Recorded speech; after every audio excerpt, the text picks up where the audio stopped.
Hello, everyone. The story I'll be telling this week is What's Inside Counts. During the year of Jiajing of the Ming Dynasty in Jiangxi, there was a man named Yu Liangchen. He was very smart and good at reading since he was a child and was admitted as a scholar at the age of 18. However, according to the Ming Dynasty's Imperial Examination System, one cannot become an official after graduating from school at the county level. Thus, Yu Liangchen opened a private school in his local area, became a teacher, and lived a poor life. While he was teaching, Yu Liangchen and his peers created a community where members were not allowed to kill, visit prostitutes, curse, or talk behind other people's backs. They had to do good deeds for others. Yu ran this community for many years. Yu took the Imperial Examination 7 times, but he never passed. He and his wife had 9 children, 5 boys and 4 girls. Unfortunately, 4 of the 5 boys died early, as did 3 of the 4 girls. Their surviving son was very smart and had 2 birthmarks on the sole of his left foot. The couple doted on him and loved him dearly. When the boy was 6 years old, he disappeared while playing outside. Yu's wife frequently wept over the loss of her children and became blind. In addition, Yu's family now lived in poverty. During his downtime, Yu often wondered why he was punished with such horrible fate when he never committed any wrongdoing. One New Year's Eve, Yu, now 47 years old, had almost nothing at home to celebrate with. He was sitting with his blind wife and daughter when he heard a knock at the door.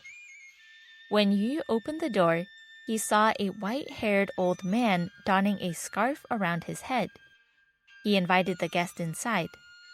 The guest introduced himself as Zhang, explaining that he came from far away to visit because he had heard of Yu's family's misfortune.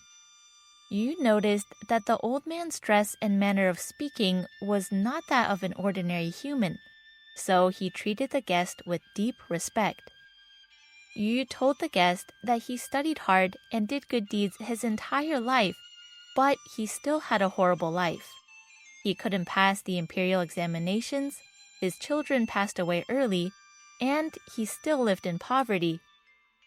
"I have known about your family for a long time," revealed the guest. "You have too many evil thoughts. You pursue fame and complain too much. You dishonored the Jade Emperor. I'm afraid that even more punishment awaits you." Stunned, Yu asked, "I know that a person's good and evil deeds are all recorded in detail. So I vowed to do good for others and controlled my behavior. How have I been pursuing fame?" "Allow me to explain. You say you don't kill, but your kitchen constantly cooks crabs and lobsters. You say you watch your words, but you are always sarcastic, angering many gods and ghosts. You say you don't visit prostitutes, but your heart moves when you see beautiful women. It's only that you have no predestined connection with those women that nothing bad has happened," answered the old man.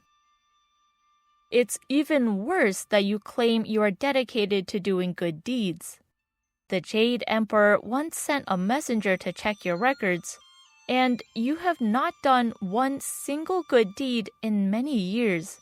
On the contrary, your thoughts are filled with greed, lust, and jealousy.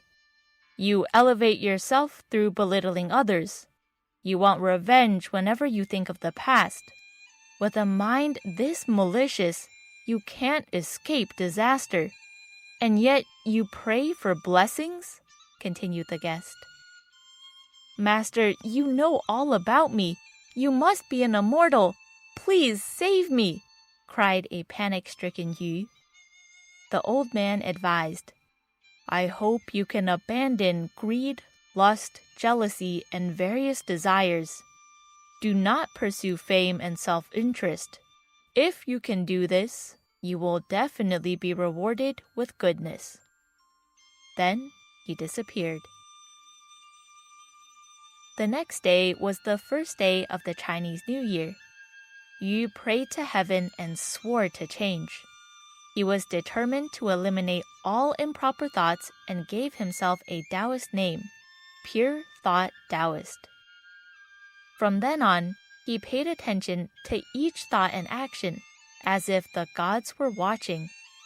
He would see to it that all his deeds, big or small, effectively benefited others. Whenever he had the chance, he told people about the principles of karmic retribution. Gradually, he was able to maintain a still mind while still doing kind deeds. 3 years later, at the age of 50, Yu was hired to tutor the son of Jiajing, the prime minister of Wanli of the Ming Dynasty. Yu and his family moved to the capital, and he passed the imperial examinations the following year. When Yu went to visit the eunuch Yang and met his 5 adopted sons, one of them, a 16-year-old, looked familiar to Yu. Through talking to the boy, Yu learned that the boy was born in Jiangxi, but was separated from his family when he accidentally boarded a grain boat as a child. Yu asked the boy to take off his left shoe. When he saw 2 birthmarks on the sole, Yu excitedly exclaimed, "You're my son!" The shocked eunuch was elated for them and immediately sent the boy to Yu's residence. Yu rushed to tell his wife the good news. She cried so bitterly that her eyes bled. The son held his mom's face with his hands and kissed her eyes. Suddenly, her vision returned.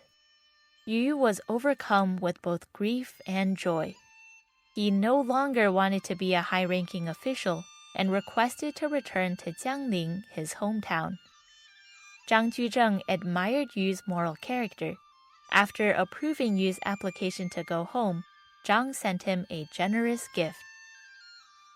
Back home, Yu Liangchen worked even harder to benefit others. His son married and had 7 children who carried on their grandfather's tradition. Their story spread far and wide, and the people of the time all came to believe in the truth of karmic retribution. Thank you for listening to today's story. Be sure to like and follow for more stories next time.